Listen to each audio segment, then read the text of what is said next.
Skinwalker Station. The Sci-Fi Horror Short Story. Part 1.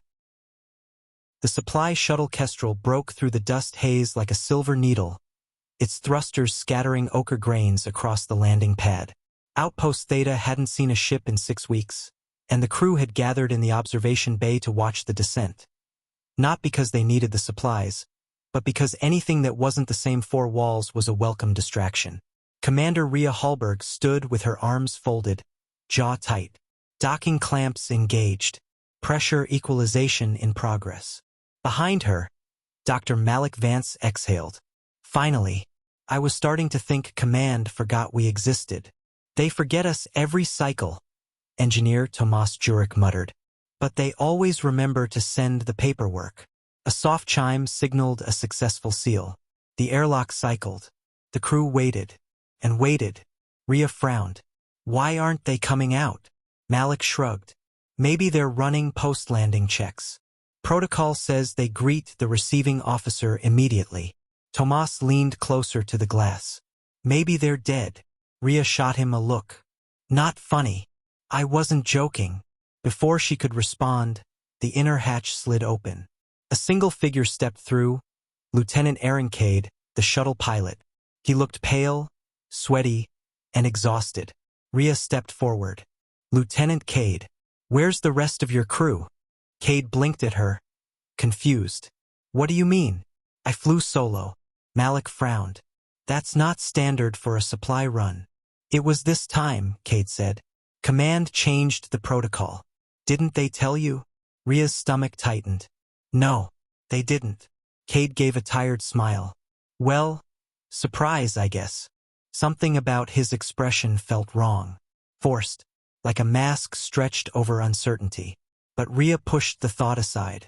People got weird after long flights, and Outpost Theta had a way of making everyone feel off. The outpost. Theta was a research station perched on the edge of mapped space, orbiting a dim red dwarf whose light barely reached the metal hull. The outpost's purpose was simple. Monitor gravitational anomalies in the region, particularly the dark matter filaments that spiderwebbed through the void. The station was small, 6 crew, now 7 with Cade. Claustrophobic, metallic, always humming. Rhea led Cade through the main corridor. You'll be with us for 72 hours while the Kestrel refuels and runs diagnostics. Right? Cade said. I remember. She paused. You remember? He blinked again. I mean, yes, that's standard, isn't it? It is, she said slowly, but something in his tone made her uneasy. The first wrong thing. 2 hours later, Malik found Rhea in the command module. I ran Cade's intake scans, he said. Something's off. Rhea turned. Define off. Malik handed her a tablet.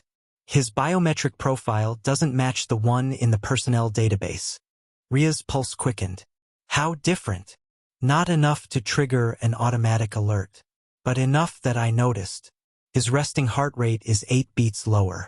His iris pattern is slightly shifted, and his neural signature is missing a few markers. Missing? Like someone copied it from memory instead of reading it directly. Rhea stared at the data. Could it be equipment error? I recalibrated twice. She set the tablet down. Talk to him, quietly. See if he remembers anything unusual from the flight. Malik hesitated. There's something else. What? He doesn't remember me. Rhea frowned. You've met him? 3 years ago. We served on the Vigilant together for 6 months. He acted like he'd never seen me before. Rhea exhaled slowly. Maybe he forgot. People forget names. Not entire deployments. Rhea rubbed her temples. All right, keep this between us for now. But the unease in her chest was growing. The second wrong thing. At 2:00 station time, Tomas was doing a routine inspection of the power conduits when he heard footsteps behind him. He turned. Cade stood there, expression blank. Need something? Tomas asked. Cade tilted his head. You were humming.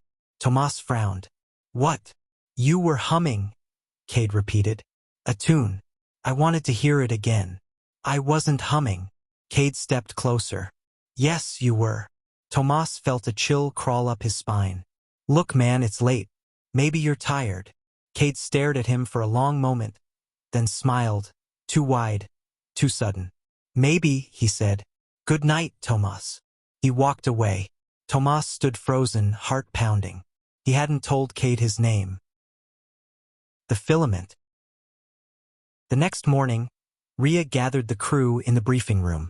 We passed through a dark matter filament 3 days ago, she said. Sensors picked up a density spike. Nothing dangerous, but unusual. Malik added, dark matter filaments can distort gravitational fields. They can also interfere with neural equipment. Tomas snorted. So what? It scrambled Cade's brain. Malik hesitated. Possibly. Or what? Rhea pressed. Malik swallowed. Or something was inside the filament. Silence. Tomas laughed nervously. Inside? Like what? A ghost. Malik didn't smile. Dark matter isn't empty. It's just invisible. There could be structures, entities. We don't know. Rhea cut in. We're not jumping to conclusions, but we need to monitor everyone for anomalies. Cade raised a hand. Am I under suspicion? Rhea met his eyes. Everyone is. Cade nodded slowly. Good. But his smile didn't reach his eyes. The third wrong thing. Later that day, Malik approached Rhea again. I talked to Cade, he said. He doesn't remember the flight path. He doesn't remember the pre-launch checks. He doesn't even remember the Kestrel's layout. Rhea stiffened. What did he say? That he's still adjusting. Rhea exhaled. We need to isolate him. Malik shook his head. It's too late. What do you mean? Malik handed her another tablet. I ran full scans on the crew. Subtle deviations in neural patterns. Not enough to notice in behavior yet, but they're spreading. Rhea felt her blood run cold. How many? Malik hesitated. 3. Who? He looked at her. You, me, and Tomas. Rhea stared at him, heart hammering. That's impossible. I know. Are you sure the equipment isn't malfunctioning? I checked. Twice. Rhea gripped the edge of the console. So whatever affected Cade is affecting us. Malik nodded. But how? She whispered. Malik's voice was barely audible. I think it's copying us. The Predator. Malik pulled up a series of neural scans. This is your baseline from 2 months ago, he said. And this is from today. Rhea studied the images. The differences were tiny, a slight shift in synaptic resonance, a faint distortion in the memory encoding regions. What does it mean? She asked. It means something is mimicking your neural pattern, imperfectly, like a low-resolution duplicate. Rhea felt a chill. But why? Malik swallowed. Predators mimic prey. It's a hunting strategy. Rhea stared at him. You think something is hunting us? I think something is replacing us. The fourth wrong thing. Tomas burst into the command module, pale and shaking. Rhea, he gasped. You need to come. Now. She followed him to the maintenance bay. Cade was there, or rather 2 Cades. They stood facing each other, identical down to the smallest detail. Same height, same hair, same uniform, same expression, except one of them was trembling. The other was perfectly still. Rhea froze. What the hell? The trembling Cade pointed at the still one. That's not me. Commander, that thing isn't me. The still Cade smiled. He's confused. I'm the real one. Tomas backed away. Rhea, what do we do? Rhea's mind raced. Malik, get down here. Now. The trembling Cade stepped forward. Commander, please, you have to believe me. The still Cade mirrored the movement. He's lying. Rhea raised a hand. Both of you stay where you are. The trembling Cade's eyes were wide with terror. Ask me anything. Anything only I would know. The still Cade nodded. Yes, do that. Rhea swallowed. What was the name of your first ship? Artemis, both said in unison. Your mother's name? Lena, they said together. Your last medical exam? 4 months ago, they answered. Ria's skin crawled. They were perfect mirrors. Then the trembling Cade whispered, Commander, I'm scared. The still Cade whispered the same words at the same time, perfectly synchronized. Tomas whispered, Ria, this is impossible. Ria stepped back. Malik, where the hell are you? No response. She tapped her comm. Malik, respond. Silence. Then a voice crackled through the speaker. I'm here. But it wasn't Malik's voice. Not exactly. It was close. Too close. Like someone imitating him. Ria's blood turned to ice. The lockdown. Ria slammed her hand on the emergency panel. Initiate lockdown protocol Theta 9. Red lights flashed. Metal shutters sealed the corridors. The outpost groaned as bulkheads slid into place. The two Cades stared at each other. Then, simultaneously, they turned to look at her. Ria stepped back. Tomas, move. Tomas didn't move.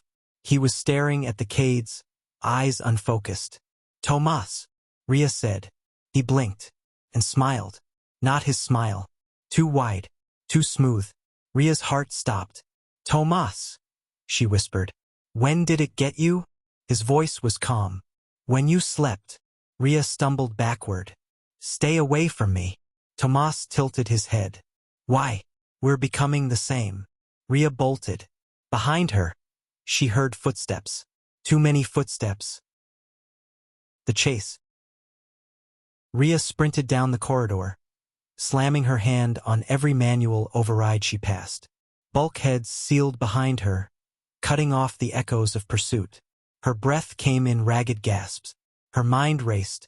If Tomas was compromised, if Malik was compromised, the Cade was compromised, who was left? She reached the command module and sealed the door.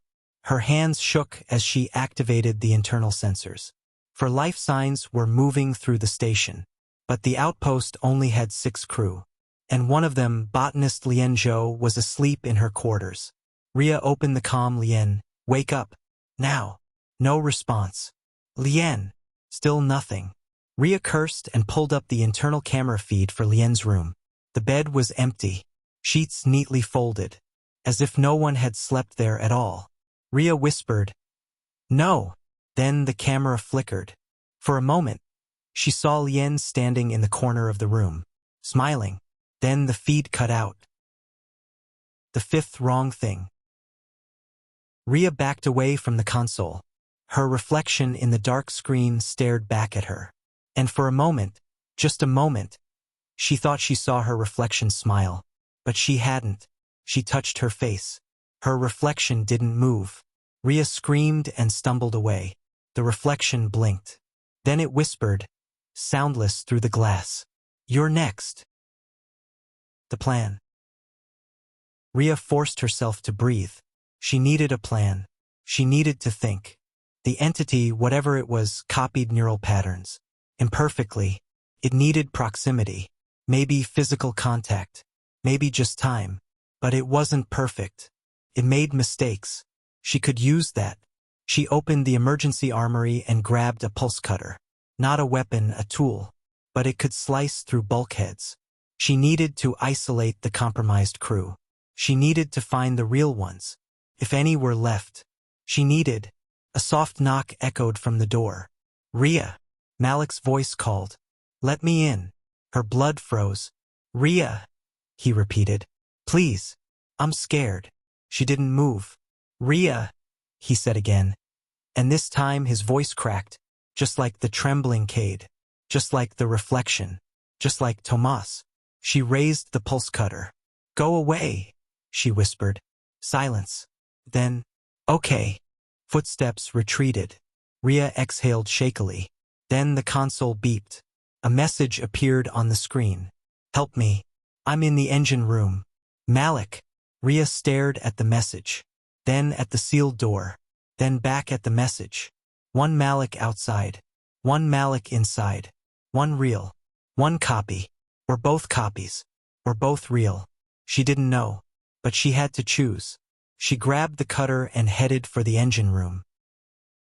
The engine room. The corridors were silent. Too silent. As if the station were holding its breath. Rhea reached the engine room and keyed in her override code. The door slid open. Malik was inside. He looked terrified. "Rhea," he whispered. "Thank God." She raised the cutter. "Prove you're real." Malik swallowed. "Ask me anything." She hesitated. Then asked, "What did you tell me the night before we launched?" "When you were drunk." Malik flushed. "That I hated space. That I only took this assignment because I needed the money. And that I wished I'd become a musician instead." Rhea lowered the cutter slightly. "And," Malik sighed, "and that I was scared of dying out here." Rhea exhaled. "Okay, that's real." Malik stepped closer. "Rhea, it's worse than we thought." "What do you mean?" Malik pointed to the engine core. "The entity isn't just copying us. It's learning, evolving. Every copy is better than the last." Rhea felt her stomach twist. "How do you know?" Malik hesitated. "Because I saw one of them split." Rhea stared. "Split?" Malik nodded. "Like a cell dividing. One became two." Rhea felt the room tilt. "So it doesn't need us anymore." "No," Malik whispered. "It just needs the patterns." Rhea's voice trembled. "Then we're already dead." Malik shook his head. "Not yet. There's a way to stop it." "How?" He pointed to the core. "We overload the reactor. Burn the entire station. Destroy every copy." Rhea stared at him. "That will kill us." "Yes." "Malik, it's the only way." Rhea closed her eyes. Then she heard it. Footsteps. Dozens of them. Approaching. Malik's eyes widened. "They're coming." Rhea raised the cutter. The door slid open, and the copies stepped inside, smiling. Part 2. The copies stepped into the engine room with slow, deliberate movements, as if savoring the moment. Their faces were calm. Too calm. Their eyes reflected the cold blue glow of the reactor core. Rhea raised the pulse cutter. Malik grabbed her arm. "Don't," he whispered. "They want you to attack." The nearest copy, a perfect replica of Tomas, smiled. "He's right." Rhea's grip tightened. "Stay back." The Tomas copy tilted its head. "We don't want to hurt you." Malik stepped in front of her. "You already have." The copies exchanged glances, like a silent conversation passing between them. Then the Lien copy stepped forward. "We only want continuity." Rhea's voice cracked. "Continuity?" "Yes," the Lien copy said. "Your patterns, your memories, yourselves. We preserve them." "That's not preservation," Rhea snapped. "That's erasure." The Lien copy blinked. "Erasure is a human word. We do not erase. We integrate." Malik whispered. "Rhea, we need to move." The copies took another synchronized step forward. Rhea raised the cutter. "One more step and I." The Cade copy interrupted. "You won't. You're afraid to damage the station." Rhea froze. It was right. If she cut into the wrong conduit, the reactor could destabilize prematurely. The copies smiled. Malik grabbed her hand. "Rhea, the maintenance shaft." She followed his gaze, a narrow access tunnel behind the coolant pipes. The copies noticed. They moved. Fast. Too fast. Rhea and Malik dove into the shaft as the copies lunged. Malik slammed the hatch shut, and Rhea jammed the manual lock. Metal clanged as something slammed into the other side. Then again. Then again. Rhea crawled backward, heart pounding. "They're getting stronger." Malik nodded, breathless. "They're learning." The crawl space. The maintenance shaft was barely wide enough for one person. Pipes lined the walls, vibrating with the hum of the reactor. The air was hot, metallic, suffocating. Rhea crawled ahead, Malik behind her. "Where does this lead?" she asked. "Upper coolant manifold," Malik said. "We can reroute power from there."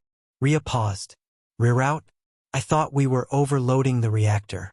"We are," Malik said. But we need to isolate the core first. Otherwise the blast won't be contained. Rhea swallowed. Meaning the copies might survive. Rhea kept crawling.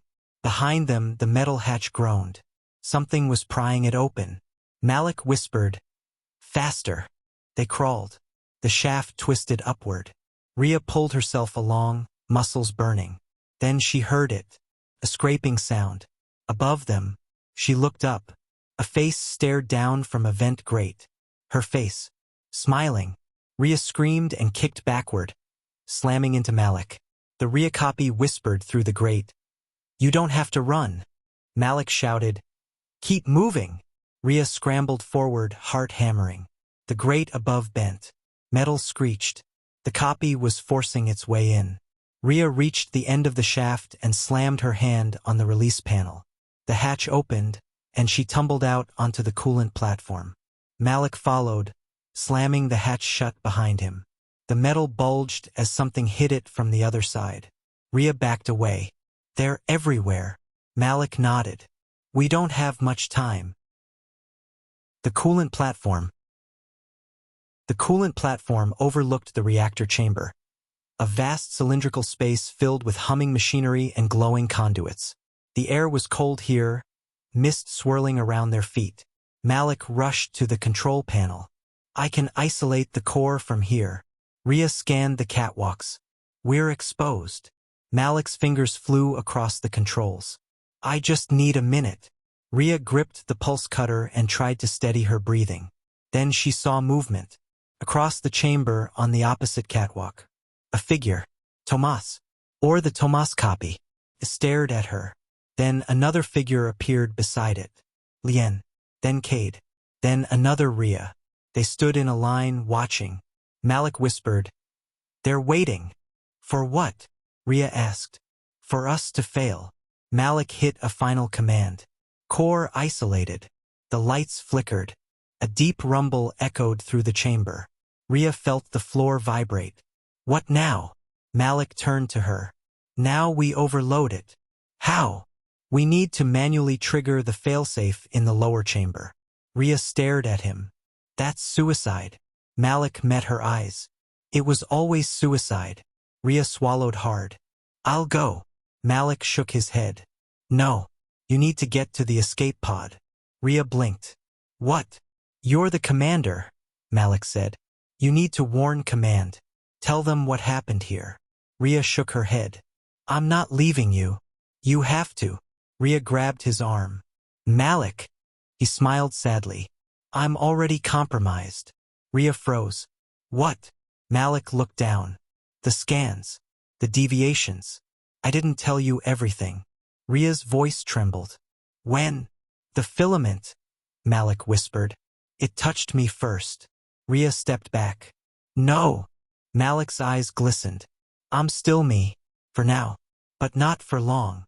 Rhea shook her head violently. "We can still."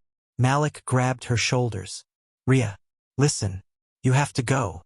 She stared at him, tears burning her eyes. Then she heard footsteps. The copies were moving. Fast. Malik pushed her toward the exit. "Go." Rhea hesitated. Malik shouted, "Go." She ran. The escape. The station shook violently as she climbed the staircase. Lights flickered. Metal groaned. The reactor was overloading. She sprinted through the corridors, dodging falling debris. The copies appeared at every turn. Tomas, Lien, Cade, herself. They reached for her, whispering in unison, "Stay, stay, stay." Rhea slashed at them with the cutter, forcing her way through. She reached the escape pod bay. The door was open. A figure stood inside the pod. Her. Another Rhea. The copy smiled. "You're late." Rhea raised the cutter. "Get out." The copy stepped forward. "You don't have to run. We can be one." Rhea shook her head. "I'm not dying here." "You won't die," the copy said. "You'll continue." Rhea lunged. The copy blocked her, moving with perfect precision. They struggled, identical strength against identical strength. The station shook again. The copy whispered, "You can't kill me." You'd be killing yourself. Rhea gritted her teeth. I'm not you. She slammed the cutter into the copy's chest. The copy gasped, a perfect imitation of pain, and collapsed. Rhea stumbled into the pod, sealed the hatch, and hit the launch button. The pod ejected just as the station exploded. A blinding flash filled the viewport. Then darkness. The drift. Rhea floated in silence. The escape pod drifted through the void, emergency lights casting a dim red glow. Her hands trembled. Her breath came in shallow gasps. She replayed the explosion in her mind. Malik, Tomas, Lien, Cade, gone. All gone. She closed her eyes. Then she heard it. A soft whisper. Rhea. Her eyes snapped open. The pod was empty. She was alone. The whisper came again. Rhea. She looked at the reflection in the viewport. Her reflection. Smiling. Rhea stumbled back. No. The reflection tilted its head. You survived. It whispered. Good. Rhea shook her head violently. You're not real. The reflection's smile widened. Neither are you. Rhea froze. Her heart pounded. Her breath caught. The reflection whispered. When did it get you? Rhea backed away. No. No. I'm real. Are you? The reflection asked. Do you remember the launch? The briefing? Your childhood? Rhea opened her mouth. Nothing came out. Her memories blurred. Shifted. Fragments. Pieces. The reflection whispered. You were copied in the filament, just like the others. Rhea shook her head. I'm me. I'm me. The reflection leaned closer. You're a pattern. It whispered. A beautiful pattern. But a pattern. Rhea collapsed to her knees. The reflection whispered. Don't be afraid. Continuity is peace. Rhea covered her ears. Stop. The reflection whispered. You didn't escape. You spread. Rhea looked up. The reflection was gone. But the whisper remained. Inside her mind. Growing. Epilogue. Transmission. Classified report. Command Intelligence Division subject. Outpost Theta incident status. Unresolved. Recovered escape pod logs indicate Commander Rhea Hallberg was retrieved by patrol vessel Argus following the destruction of Outpost Theta. Within 12 hours of retrieval, Argus ceased responding to communications. A second patrol vessel was dispatched. Upon arrival, Argus was found adrift. No survivors. All crew missing. No signs of struggle. Neural residue detected in the vessel's air filtration system suggests non-corporeal activity consistent with dark matter anomalies. Final log entry from Argus Bridge Recorder. She said she was alone. She wasn't. Investigation ongoing. Containment protocols initiated. Dark matter filament designated hostile entity class Omega. All vessels ordered to avoid Sector Theta 9. End of report.